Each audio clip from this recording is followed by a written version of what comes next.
저는 12살 된 아들을 둔 평범한 남편입니다. 제 나이는 41고 아내는 39. 결혼한 지 올해로 딱 12년 됐습니다.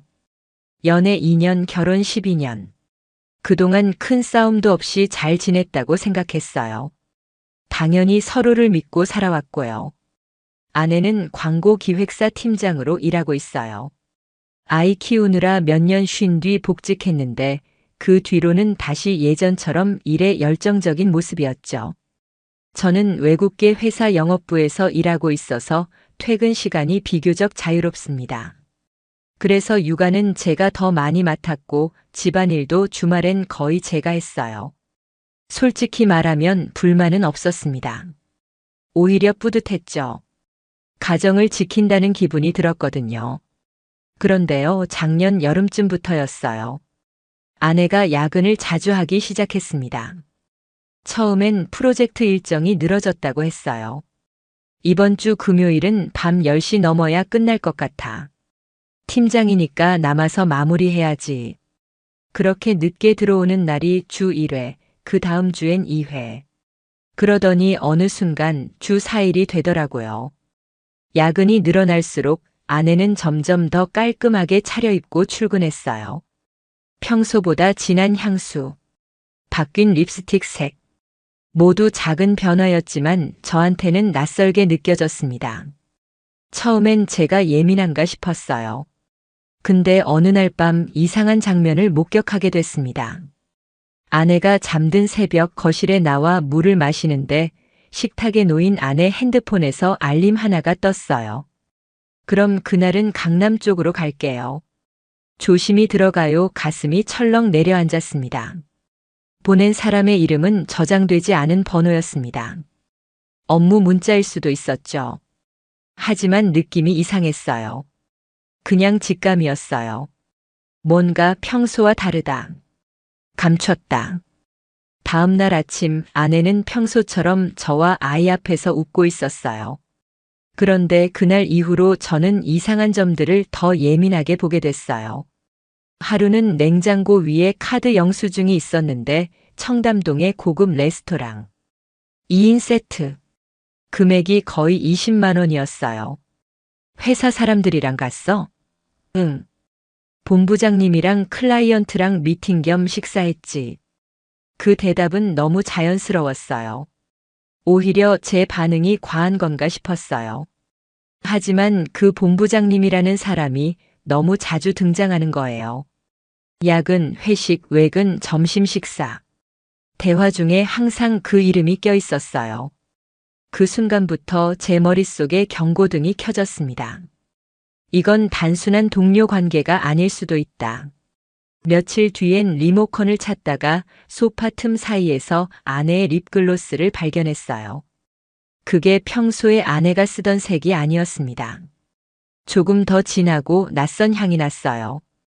그걸 보는데 가슴 한켠이 욱하더라고요. 그날 밤 저는 블랙박스를 확인하기로 결심했습니다. 아내가 말한 퇴근 시간대 영상이 남아 있었거든요. 영상을 틀었는데 회사 주차장이 아닌 강남 골목길에서 아내가 내리는 모습이 있었습니다. 그 장면에서 어떤 남자가 다가왔어요. 둘은 웃으면서 잠깐 손을 맞닿았고 같이 어디론가 걸어갔습니다. 순간 머릿속이 하얘졌어요. 설마 이게 뭔데? 심장이 터질 듯 뛰고 숨이 막혔습니다. 아무 말도 못하고 멍하니 그 장면을 몇 번이나 돌려봤어요. 그 남자. 어깨가 넓고 정장을 입고 있었고 차량 번호판 일부가 찍혀 있었습니다. 저는 그걸 캡처해 놓고 인터넷으로 하나하나 조회해 보기 시작했어요. 그렇게 찾은 이름. 윤재석. 그리고 아내의 회사 계약서 맨 마지막 페이지에도 같은 이름이 적혀 있었습니다. 광고본부 윤재석 본부장. 모든 게 연결됐습니다. 카페, 레스토랑, 퇴근 후 골목. 그리고 반복되는 본부장 이야기. 이건 우연이 아니었습니다. 아내는 지금 윤재석과 무언가를 숨기고 있는 거였습니다. 그는 유부남이었습니다. 그리고 제 아내의 상사였죠. 가슴이 찢어지는 느낌이 들었습니다. 그녀는 여전히 제 옆에서 아이를 안고 웃고 있었어요. 그 표정이 더 견디기 힘들었습니다. 요즘 무슨 일 있어? 왜 이렇게 말이 없어? 아내가 저에게 물었습니다. 일이 많아서 그래. 그 말밖에 할 수 없었어요. 그날 이후로 저는 일기를 쓰듯 정리하기 시작했습니다. 아내의 야근 날짜, 귀가 시간, 말한 이유. 카드 사용 내역과 위치 정보, 블랙박스 영상 캡처. 그리고 아이 앞에서는 아무렇지 않은 척 연기했습니다. 한 달 정도 지났을까요? 서랍 속에서 본부장 계약 검토 요청이라는 제목의 서류 봉투를 발견했습니다. 그 안엔 광고 계약서가 있었고 서윤 서명과 윤재석 서명이 함께 있었죠. 그 순간 저는 확신했습니다. 이건 단순한 관계가 아니라고. 하지만 저는 아무 말도 하지 않았습니다. 모든 증거가 제 손 안에 들어올 때까지. 확실한 증거가 있어야 어떤 반박도 못하게 만들 수 있으니까요. 그때부터였어요. 제 안에서 조용한 결심이 자라나기 시작한 건 저는 생각보다 덤덤했습니다. 화가 치밀지도 않았고 눈물이 나는 것도 아니었어요. 그저 뭔가 차가운 얼음덩이가 가슴에 들어앉은 기분이었죠. 이제 무언가를 더 확인해야겠다고 냉정하게 움직이기 시작했습니다. 먼저 그 남자의 정체를 확인해야 했습니다. 블랙박스 영상에서 찍힌 번호판 조각을 토대로 차량 정보를 조회했어요. 자동차 커뮤니티, 보험 기록, 중고차 사이트까지. 며칠 밤을 뒤지고 나서야 한 사람과 연결이 됐습니다. 윤재석, 광고본부 본부장. 결혼 9년 차. 아내는 내과 전문의. 그리고 아내가 다니는 회사의 실질적 책임자. 더 이상 우연이라 말할 수 없는 연결고리였습니다. 진짜 저 사람이야? 머릿속이 복잡해졌습니다. 일단 모든 기록을 캡처해서 따로 보관했고 아내와 관련된 카드 사용 내역을 더 추적하기 시작했어요. 주로 점심시간, 퇴근 후, 금요일 저녁. 이상하게 특정 시간대에 반복적으로 등장하는 가게 이름들이 있었습니다. 하이브로우 테이블, 라루즈 와인바, 더포레 호텔. 저는 가게 하나하나를 검색했고 모두 커플이 자주 찾는 곳이라는 사실을 알게 되었어요. 그중 한 곳은 호텔이었습니다. 물론 출장을 갔다거나 외부 미팅이 있었다는 설명이 가능할 수 있었죠. 그런데 이상하게 호텔 이름이 너무 자주 반복됐습니다. 서윤아, 너 지난달 출장 갔던 데가 어디였지? 응? 왜? 아, 그거? 코엑스 근처 호텔에서 강에 있었어. 혹시 더포레 호텔? 응. 맞아. 살짝 머뭇거렸던 그녀의 표정, 저는 잊지 못합니다. 그날 이후 저는 일부러 아무 말도 하지 않았습니다. 오히려 더 다정하게 행동했어요. 퇴근길에 꽃을 사가기도 했고 아내가 좋아하는 우엉조림을 해놓기도 했습니다. 제가 변하자 아내는 약간 당황한 눈치를 보였어요. 뭔가 미안해하는 눈빛이 아니라 경계하는 표정이었어요. 그게 더 확신을 줬어요. 무언가를 숨기고 있다. 며칠 후 아이가 우연히 이런 말을 했습니다. 아빠, 엄마 지난번에 어떤 아저씨랑 택시 탔어. 나 학교 데려다 주고. 응? 언제? 지난주 수요일. 학교 앞에서 엄마 차 아니고 택시였는데 뒤에 어떤 아저씨 있었어. 그래? 뭐라고 했어? 그 아저씨가? 몰라. 그냥 엄마랑 얘기했어. 숨이 막혔습니다. 아이는 아무것도 모르고 해맑게 말했지만 저한텐 심장이 터질 듯한 순간이었어요. 그 수요일 아내는 분명히 차가 고장나서 카센터에 맡기고 혼자 지하철 탔다고 말했거든요. 그날 저녁 저는 일부러 아이를 일찍 재우고 거실에 앉아 아내를 기다렸습니다. 그녀가 집에 들어온 건 밤 10시 반쯤이었습니다. 늘 그렇듯 향기가 짙게 배인 옷, 정리된 머리, 고운 화장. 전 그냥 물었습니다. 오늘도 회식이었어? 아니, 클라이언트 미팅 끝나고 잠깐 커피 한잔 했어. 누구랑? 윤 본부장님. 말끝이 살짝 떨렸습니다. 저는 아무 말 없이 고개를 끄덕였고 그녀는 제 눈치를 슬쩍 살피더니 방으로 들어갔습니다. 그날 밤 저는 다시 블랙박스를 확인했습니다. 그날 저녁, 아내가 택시에서 내리고 윤재석과 나란히 걷는 장면, 그리고 둘이 함께 호텔 로비로 들어가는 장면. 확실했습니다. 이건 배신이고 배반이었습니다. 순간 온몸에 전율이 흘렀습니다. 지금까지 모든 퍼즐 조각들이 이 순간을 위해 있었던 거였어요. 분노가 치밀었고 숨이 가빠졌습니다. 그 장면을 멈춘 채 저는 몇 분 동안 꼼짝하지 못했습니다. 그렇게 며칠을 더 모았습니다. 텍스트 메시지 캡처, 영수증 사진, 블랙박스 영상 일부 편집. 조심스럽게 최대한 법적으로 문제되지 않게 모았습니다. 그러다 중요한 결정을 하게 됩니다. 저 남자의 아내에게 알려야겠다. 저는 윤재석의 아내 김혜진 씨를 찾기 시작했습니다. 그는 병원 홈페이지에 이름이 나와 있었고 진료과와 병원 위치까지 알 수 있었어요. 직접 찾아갈까 하다가 메일을 보내보기로 했습니다. 안녕하세요. 신뢰를 무릅쓰고 메일을 드립니다. 제가 드릴 말씀은 조금 무거울 수 있습니다. 현재 귀하의 남편과 제 아내가 부적절한 관계를 맺고 있는 정황이 있습니다. 증거는 일부 확보한 상태이며 그 내용에 대해 공유드릴 의향이 있습니다. 이 상황을 감정이 아닌 사실과 법적으로 접근하고자 합니다. 답장을 기다리겠습니다. 이틀이 지나도록 답장은 없었습니다. 정말 보내지 말았어야 했나 잠깐 후회도 했습니다. 그런데 그 주 금요일 메일함에 한 통의 회신이 도착했습니다. 증거를 보고 판단하겠습니다. 사진 및 자료를 공유해 주시겠어요? 손이 떨렸습니다. 이제 저 혼자만의 싸움이 아니었습니다. 또 다른 피해자와 손을 잡게 된 거죠. 그날 밤 저는 차분히 자료를 정리해서 보냈고 몇 시간 후 도착한 답장은 이랬습니다. 충분합니다. 당분간 접촉을 피하고 조용히 내부 대응을 준비하겠습니다. 감사합니다.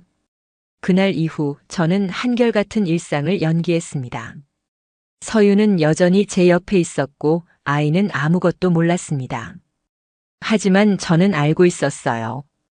이제 이 싸움은 절반이 끝났다는 걸요. 그날 이후 혜진 씨와는 조심스럽게 연락을 이어갔습니다. 우린 서로 거의 말이 없었지만 말하지 않아도 이해되는 감정이 있었어요. 피해자만이 공유할 수 있는 어떤 침묵 같은 거요. 혜진 씨는 차분했지만 단호했어요. 남편에 대한 실망보다 지금 이 현실을 정리하겠다는 쪽에 가까웠죠. 그녀는 아이가 어리니까 당분간은 병원 일에 집중하면서 정리를 하겠다고 했습니다. 그 말이 낯설게 느껴지지 않았어요. 저 역시 아이 때문에 지금껏 참고 있었으니까요. 그날 이후 아내의 행동은 전보다 조금 더 조심스러워졌습니다. 야근은 여전했지만 귀가 시간은 좀 빨라졌고 핸드폰은 늘 손에 쥐고 있었습니다. 거실에 두고 화장실 가던 습관은 사라졌고 샤워할 때도 핸드폰을 들고 들어가더라고요. 그 변화가 더 확신을 줬습니다. 뭔가 불안해하는구나. 제 연기 또한 한층 더 부드러워졌습니다. 오늘 하루 어땠어? 이번 주말엔 아이랑 셋이 놀이동산 갈까? 아내는 살짝 당황한 표정이었지만 곧 웃으며 고개를 끄덕였어요. 사실 그때부터는 마음속으로 이혼을 결심하고 있었어요. 다만 감정이 아니라 준비된 상태에서 움직이겠다고 다짐했죠. 감정적으로 폭발하면 그쪽에게 구실을 줄 수도 있으니까요. 확실하게, 차갑게, 법적으로. 그리고 그 사람들이 잃을 수 있는 걸 다 잃게 만들고 싶었습니다. 혜진 씨와 상의 끝에 우리는 각자의 위치에서 움직이기로 했어요. 저는 이혼을 위한 증거를 더 확보하고 혜진 씨는 윤재석의 직장에서 내사 가능성을 만들기로 했습니다. 그 사람 사내에서 여자 문제 많았어요. 후배들 사이에서도 말 돌았고요. 저랑 결혼하고도 계속 그랬어요. 하지만 회사 입장에선 실적이 좋으니까 묵인했던 거죠. 그 말이 마음에 걸렸습니다. 이 사람이 아내만이 아니었을 수도 있다는 생각. 그 생각에 잠시 이성이 흐려지기도 했어요. 하지만 저는 다시 정신을 붙잡았습니다. 일단 지금은 그 둘의 관계만 봐야 한다. 아내는 아직 눈치채지 못했습니다. 제가 이미 모든 걸 알고 있다는 걸. 심지어 제가 윤재석의 아내와 연락하고 있다는 사실도요. 그 주 주말 놀이동산에 갔습니다. 아이는 신났고 아내도 최대한 밝은 얼굴을 하려고 애썼습니다. 하지만 저는 그 눈빛에서 미세한 불안감을 느꼈어요.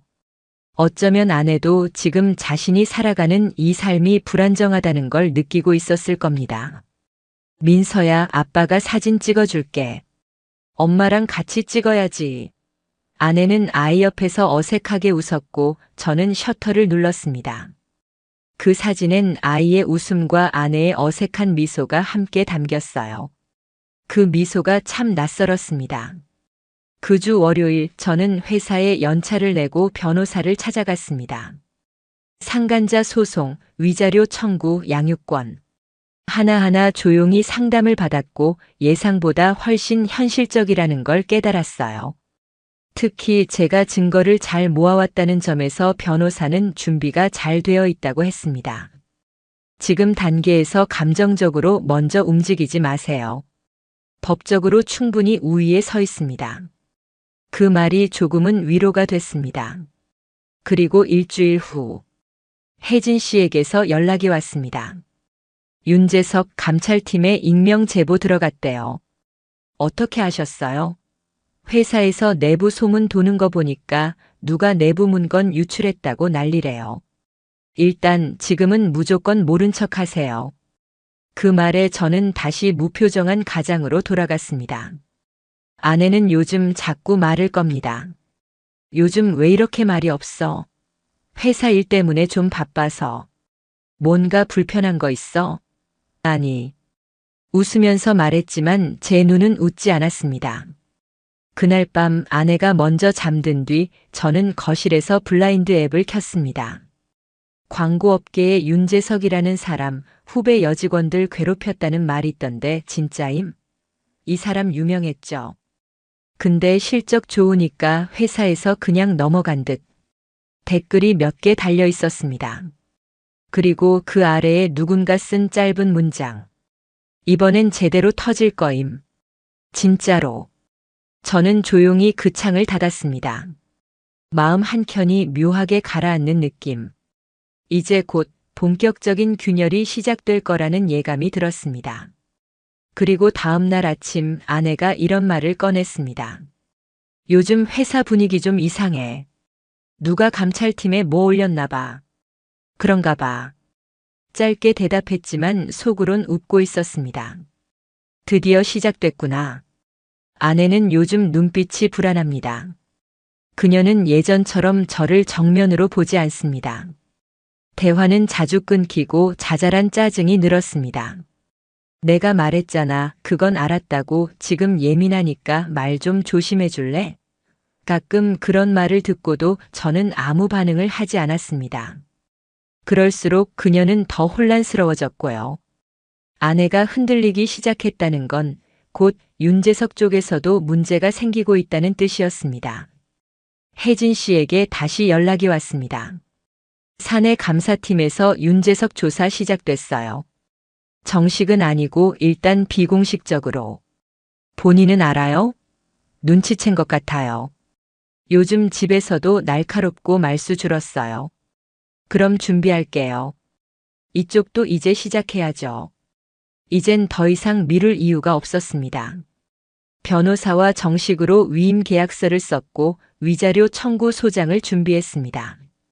상간자 소송도 동시에 들어갈 수 있도록 정리했고 변호사는 이만하면 충분하다고 말했습니다. 그리고 그 주 금요일 밤 아내가 늦게 들어왔습니다. 오늘은 미팅 끝나고 본부장이랑 술 한잔 했어. 응. 제가 아무 반응을 보이지 않자 아내가 눈치를 봅니다. 여보, 왜 이렇게 말이 없어? 나 뭐 잘못했어? 그 질문에 제 안의 감정이 일순간 요동쳤습니다. 정말 몰라서 묻는 걸까? 하지만 저는 끝까지 차분함을 유지했습니다. 아니, 그냥 피곤해서 그래. 그 한마디로 모든 대화를 끊었습니다. 다음 날 아침 거실에 앉아 뉴스를 보는데 아내가 주방에서 물컵을 떨어뜨렸습니다. 손이 떨리는 게 보였어요. 말은 하지 않았지만 그녀도 뭔가 감지하고 있는 것 같았습니다. 지금 무언가 자신을 향해 다가오고 있다는 걸. 그 주말 혜진 씨와 오랜만에 직접 만났습니다. 한적한 카페 구석자리. 우리는 서로 조심스럽게 눈을 마주쳤고 혜진 씨는 먼저 말했습니다. 생각보다 차분하시네요. 그럴 수밖에 없더라고요. 아이가 있으니까요. 저도 그래요. 감정으로 휘둘리면 우리 쪽이 불리하니까. 짧은 대화를 나누고 그녀는 USB를 건넸습니다. 이건 남편이 보관하던 노트북에서 나온 자료예요. 업무 폴더처럼 되어 있지만 안에 보면 외부 미팅 일정, 내부 거래 내역, 그리고 개인 일정 전부 정리돼 있어요. 그 안에 서윤 씨 이름 많이 나와요. 집에 돌아와 확인해 봤습니다. USB 안엔 엑셀로 된 문서들이 정리돼 있었고 개별 일정 YS, 호텔 예약, 윤재석 명예. 심지어 특정 요일에 반복적으로 광화문 W 호텔 같은 항목까지 있었습니다. 이건 말 그대로 만난 기록이었습니다. 호텔, 카페, 레스토랑, 출장지. 날짜와 시간이 모두 겹쳤고 그 시간대의 카드 사용 내역도 정확히 일치했어요. 거짓말할 수 없는 물증이었습니다. 다음 날 아내가 갑자기 이런 말을 꺼냈습니다. 여보, 혹시 무슨 일 있어? 왜? 그냥 요즘 너무 차가워서. 나 뭔가 실수했나 싶어서. 글쎄. 나 정말 미안한데 무슨 말인지 몰라서 그래. 그녀의 눈빛엔 두려움이 있었습니다. 전에도 본 적 없는 진심으로 흔들리는 눈빛. 하지만 그건 죄책감이 아니라 자신이 들킬까 두려운 눈이었어요. 그리고 그날 오후 회사에서 윤재석의 얼굴이 사내 메신저 프로필에서 사라졌다는 이야기를 들었습니다. 사람들은 대수롭지 않게 휴가인가? 라고 말했지만 아는 사람은 알고 있었습니다. 그는 현재 감찰 대상이었고 고위급 인사 논의가 올라간 상태였습니다. 혜진 씨에게 다시 메시지가 왔습니다. 그 사람 오늘 인사팀 면담 들어갔어요. 곧 조치 있을 것 같아요. 서윤 씨는요? 회사 내에 소문은 안 났어요. 근데 본인도 요즘 눈치 보느라 무척 불안해해요. 그럴 겁니다. 그날 밤 아내가 평소보다 일찍 들어왔습니다. 술 냄새가 났고 얼굴은 약간 상기돼 있었어요. 오늘 팀 분위기 좀 이상했어. 무슨 일 있었어? 그냥 본부장님에 대한 얘기 좀 돌았어. 그렇게 대화를 흘리고 저는 방에 들어왔습니다. 이제 모든 퍼즐이 맞춰졌습니다. 윤재석은 무너지고 있었고 서윤은 그 밑에 함께 서 있었습니다. 그리고 저는 그 위에서 조용히 지켜보고 있었습니다. 어딘가에서 금이 가기 시작하면 그건 결코 멈추지 않습니다.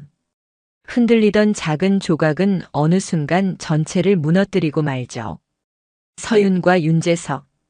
이 두 사람의 일상이 그렇게 조용히 그러나 확실하게 무너져가고 있었습니다. 회사에서는 공식적으로 윤재석 본부장의 일정 정리라는 말만 돌고 있었어요. 실제로는 인사팀 주도로 감찰이 진행되고 있었고 윤재석은 업무에서 손을 떼고 있었습니다. 혜진 씨 말로는 그 사람 집에선 거의 말도 없고 휴대폰만 붙잡고 있대요. 그 모습이 눈앞에 그려졌습니다. 한때 잘 나가던 상사 직원들 앞에서 당당하던 남자. 이제는 본인의 자리를 지키기 위해 발버둥치는 사람. 그리고 그 옆에 제 아내가 있었습니다. 아내는 요즘 얼굴이 많이 말랐습니다. 잠도 잘 못 자는 눈빛이었고 평소에 하던 메이크업도 점점 흐려졌어요. 퇴근하고 들어오면 소파에 앉아 말없이 한참을 핸드폰만 들여다보다가 갑자기 아 몰라 진짜 하고 혼잣말을 하기도 했습니다. 아이 앞에서는 최대한 밝은 척하지만 그조차 오래가지 않았어요. 민서는 어느 날 저한테 이런 말을 했습니다. 아빠, 엄마 요즘 왜 맨날 화났어? 왜? 엄마가 뭐라고 했어? 그냥 말할 때 자꾸 짜증내. 나 말할 때도 알았어만 해. 그 말을 듣고 저는 아무 말도 할 수 없었습니다. 아내의 변화를 아이도 느끼고 있는 거였어요. 그리고 그건 저한테는 더 이상 참을 수 없는 신호처럼 다가왔습니다.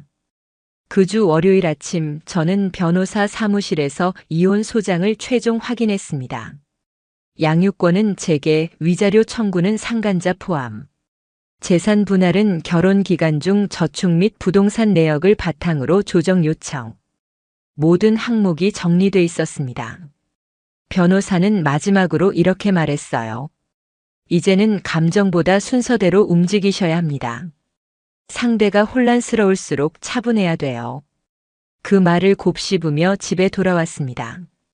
그날 저녁 아내는 평소보다 빨리 들어왔고 저녁을 먹으며 조심스럽게 말을 꺼냈어요. 지훈아, 우리 요즘 좀 이상하지 않아? 뭐가? 그냥 뭔가 거리감 생긴 느낌? 너무 바빠서 그럴 수도 있지. 그 말에 아내는 한참을 가만히 있었습니다. 그리고는 고개를 떨군 채 이렇게 말했어요. 혹시 나한테 뭐 실망한 거 있어? 그런 건 없어. 그럼 그냥 나 혼자만 이상한 거야? 그래, 아마도. 그 대화는 그날 밤 내내 제 머릿속을 맴돌았습니다. 제가 지금 하고 있는 게 맞는 일인지, 아이에게 상처를 주는 건 아닌지 수백 번 스스로에게 물어봤어요. 하지만 결론은 같았습니다. 더는 이 상태로 살 순 없다고. 그 다음 날 아내는 회사에 반차를 내고 집에 있었습니다. 거실 소파에 앉아 아무것도 하지 않은 채 한참 동안 멍하니 있었어요. 제가 퇴근하고 돌아왔을 때도 여전히 같은 자리, 같은 자세. 그 모습을 보면서도 저는 아무 말 하지 않았습니다. 그게 더 고통스러웠을 겁니다. 왜 아무 말도 하지 않을까, 왜 화도 원망도 하지 않을까. 그날 밤 저는 변호사에게 메시지를 보냈습니다. 내일 아내에게 이혼 의사 전달하겠습니다. 서류 준비해 주세요. 그리고는 아이가 자고 있을 때 조용히 아내 방문을 열었습니다. 서윤아, 나 할 말 있어. 그녀는 놀란 눈빛으로 저를 바라봤습니다. 무슨 일인데? 우리 이혼하자. 말을 꺼낸 순간 방 안의 공기가 바뀌는 걸 느꼈어요. 서윤은 말문이 막힌 듯 한동안 아무 소리도 내지 않았습니다. 그리고는 떨리는 목소리로 겨우 물었습니다. 나 뭐 잘못했어? 이미 다 알고 있어. 뭘? 너랑 윤재석. 호텔 카드 내역, 블랙박스 영상까지. 다 있어. 그 순간 그녀의 눈빛이 흔들렸습니다. 입을 때려다 닫고 다시 때려다 결국 아무 말도 하지 못했습니다. 그리고는 고개를 푹 숙였습니다. 그게 그녀의 대답이었습니다. 민서는 내가 키울 거야. 변호사 통해서 이혼 서류 보낼 거니까 사인해. 다른 말은 필요 없어. 이미 다 끝난 일이야. 그날 이후 아내는 거의 말을 하지 않았습니다. 집안은 조용했고 아이 앞에서는 아무 일도 없던 것처럼 행동했습니다. 하지만 그녀의 눈빛은 완전히 달라져 있었습니다.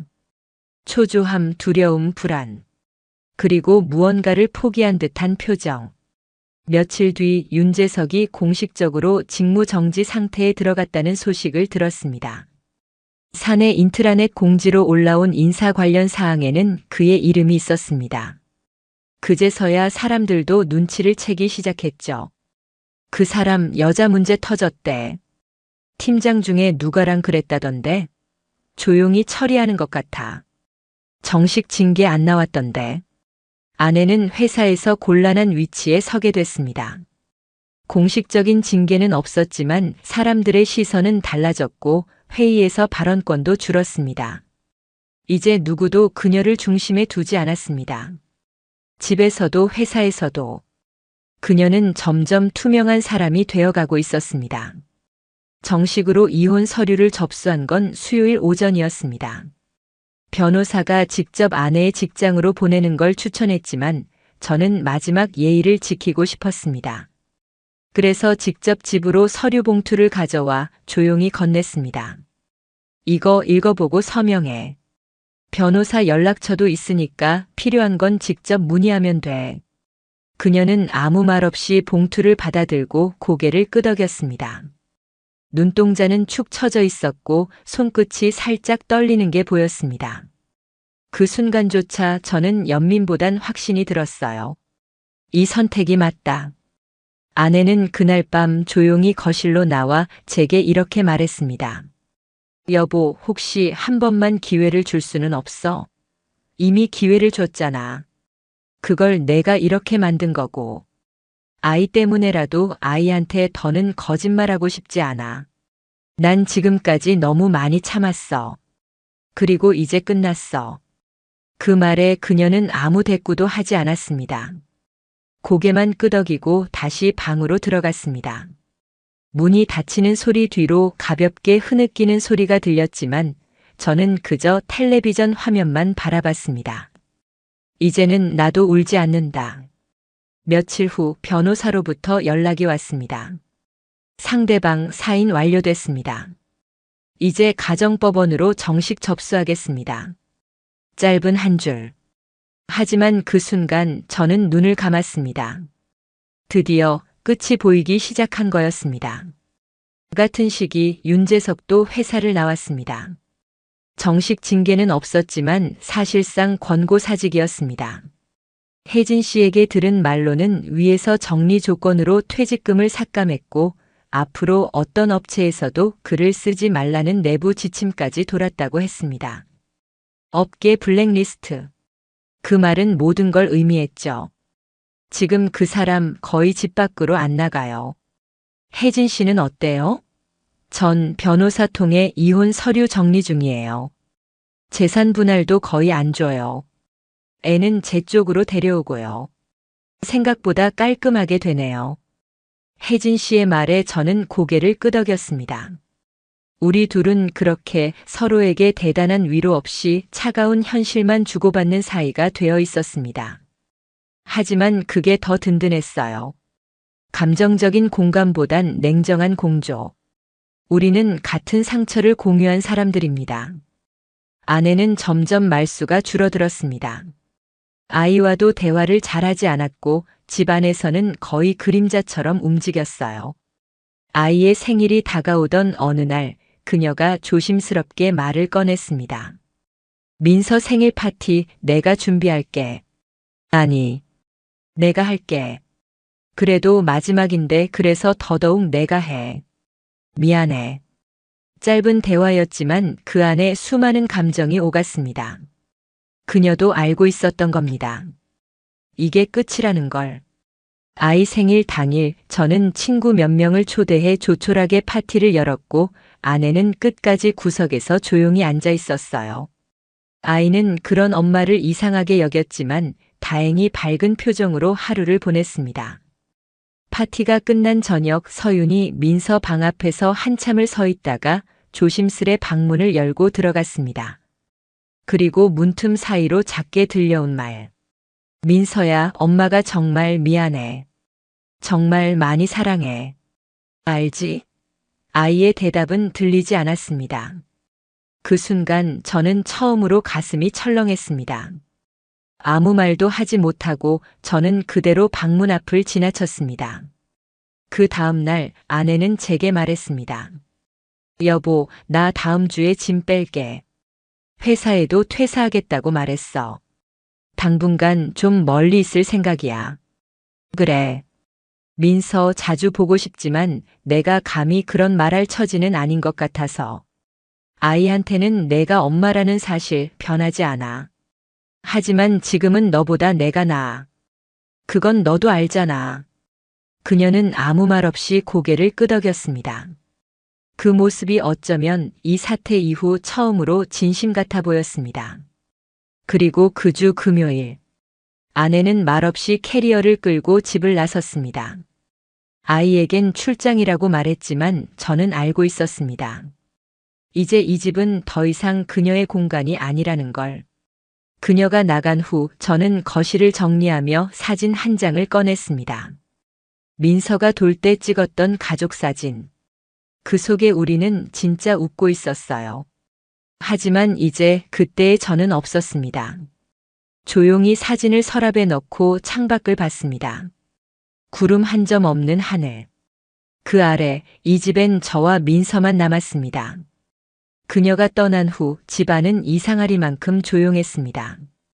주방에서 나는 물 끓는 소리, 아이의 장난감 굴러가는 소리, 그리고 저 혼자 걷는 발소리까지. 예전엔 분주하고 어지럽던 공간이 이제는 모든 소리를 또렷하게 담아냈습니다. 민서는 아직 모든 걸 알지 못합니다. 엄마는 출장 언제 끝나? 조금 오래 걸릴 거야. 하지만 우리 계속 통화할 수 있잖아. 그렇게 말했지만 아내는 아직 연락 한 통 없습니다. 아마 지금쯤 어디선가 조용히 숨어 있겠죠. 세상으로부터도 자기 자신으로부터도. 그 주 월요일, 법원으로부터 이혼 확정 판결문이 도착했습니다. 서류를 받아든 순간 저는 말없이 고개를 숙였습니다. 이제 정말 끝났구나. 서명이 찍힌 서윤의 이름. 마치 생소한 사람의 이름 같았습니다.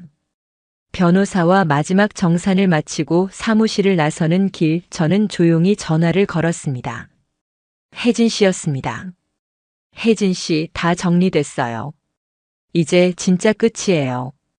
고생 많으셨어요. 그쪽은요? 다음 주에 최종 판결 나요. 저도 아이 데리고 이제 이사 가려고요. 아직 복잡하지만 그래도 마음은 편해요. 저도 그래요. 편안하다고 말할 순 없지만 덜 무겁습니다. 서로 몇 마디 더 주고받고 우린 여전히 감정적 거리는 유지한 채 전우처럼 통화를 마쳤습니다. 우린 결코 친구도 연인도 가족도 될 수 없는 관계입니다. 하지만 누구보다 서로를 잘 이해하는 사람들이기도 하죠. 며칠 후 회사에선 아내의 퇴사 메일이 조용히 돌았습니다. 개인 사정으로 잦은 퇴사. 별다른 인사말도 없이 간략한 내용. 그녀의 이름이 사내 메신저에서 사라졌고 사람들은 이내 잊었습니다. 하지만 몇몇은 조용히 수군댔습니다. 그 일 때문 아니야? 윤재석 사라지더니 얘도 같이 나가네. 뭔가 있었던 건 맞지. 갑자기 둘 다 없어졌잖아. 그런 말들은 결국 누구에게도 전달되지 않지만 그 존재만으로도 사람을 무너뜨리기에 충분합니다. 윤재석은 완전히 업계에서 사라졌습니다. 블라인드 앱에 올라온 익명 제보들, 사내 여직원들이 겪은 피해 사례들, 그리고 내부 고발자의 진술. 회사 측은 조용히 모든 걸 덮었지만 그는 어디서도 다시 이름을 올릴 수 없게 됐습니다. 어느 날 우연히 본 온라인 기사 하단 댓글에서 이런 걸 봤습니다. 광고계 윤XX 이번에 잘렸던데. 여자 문제로 난리였대. 그 밑에 달린 짧은 댓글. 자업자득. 저는 화면을 닫으며 괜히 헛웃음이 나왔습니다. 이 세상은 생각보다 공정하지 않지만 가끔은 이렇게 조용하게 정확히 응징하더군요. 아이와의 생활은 단순합니다. 아침에 눈 뜨면 등교 준비, 점심엔 회사에서 연락 한 통, 저녁엔 학원 데려다주고 돌아와서 같이 밥 먹고 TV 보고 이야기 나누고. 처음엔 막막했지만 지금은 이게 오히려 편합니다. 민서는 가끔 엄마 이야기를 꺼냅니다. 오늘 꿈에 엄마 나왔어. 뭐라고 하셨어? 그냥 미안하다고 했어. 그리고 아빠랑 꼭 같이 잘 지내래. 그 말을 듣고 저는 그날 밤 아무 말 없이 민서 손을 꼭 잡고 잤습니다. 아이는 아무것도 모르지만 그 순수한 마음이 저를 붙잡아 주었습니다. 그 후로 아내는 한 번 연락이 왔습니다. 민서 사진 좀 받을 수 있을까? 저는 말없이 아이가 웃는 사진을 몇 장 보내주고 별다른 답장 없이 대화를 끝냈습니다. 그녀는 이제 이 집의 가족이 아닙니다. 민서의 엄마라는 사실만 남았을 뿐.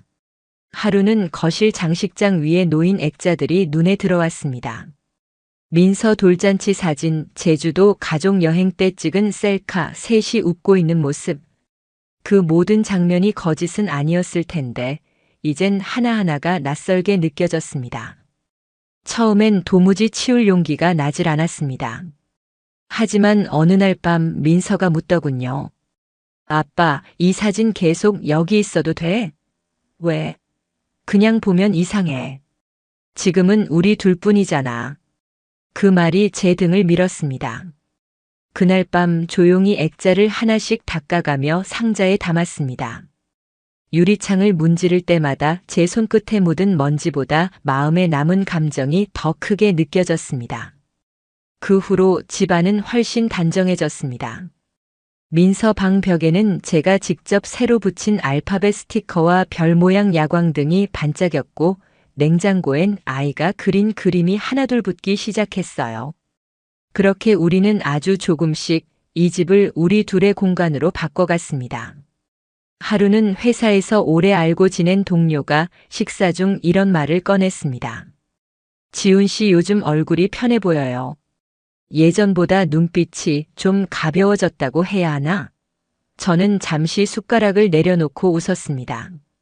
맞아요. 좀 내려놨어요. 이제는 괜찮아요. 그리고 그날 밤 오랜만에 술을 한잔 했습니다. 거실 불 다 끄고 조용히 앉아 창밖을 보며 문득 이런 생각이 들더라고요. 나도 꽤 잘 버텼구나. 누구의 도움도 조언도 없이. 스스로 증거를 모으고 침묵 속에서 싸우고 아무도 몰랐던 전쟁을 조용히 끝냈다는 사실이 조금은 대견했습니다. 물론 아직도 남은 게 있습니다. 밤중에 문득 깨서 휴대폰을 보며 혹시 아내에게 연락이 온 건 아닌가, 민서가 문득 엄마 보고 싶다고 할 때 그 순간마다 심장이 잠깐 멎는 듯한 기분이 들죠. 하지만 이젠 그 감정이 저를 지배하진 않습니다. 그저 지나간 감정으로 머물게 둡니다. 어느 날 저녁 민서가 자는 모습을 보며 휴대폰을 꺼내 사진을 찍었습니다. 아무런 필터도 없이 조용히. 그리고 카메라를 들여다보다가 제 사진첩 안에 아내와 찍은 옛 사진들이 남아있는 걸 봤습니다. 한 장씩 넘기다 말고 손을 멈췄습니다. 그 속에 그녀는 환하게 웃고 있었고 옆에 서 있는 제 얼굴도 젊고 따뜻했어요. 그 장면을 한참 바라보다가 조용히 삭제 버튼을 눌렀습니다. 이제 진짜 끝이야. 속으로 그렇게 중얼이며 다시 사진 앱을 닫았습니다. 그 순간 한 가지가 깨달아졌어요. 우리는 끝났지만 내 삶은 계속된다는 것. 그리고 그 삶 안엔 아직 웃을 수 있는 날들이 충분히 남아있다는 것을요.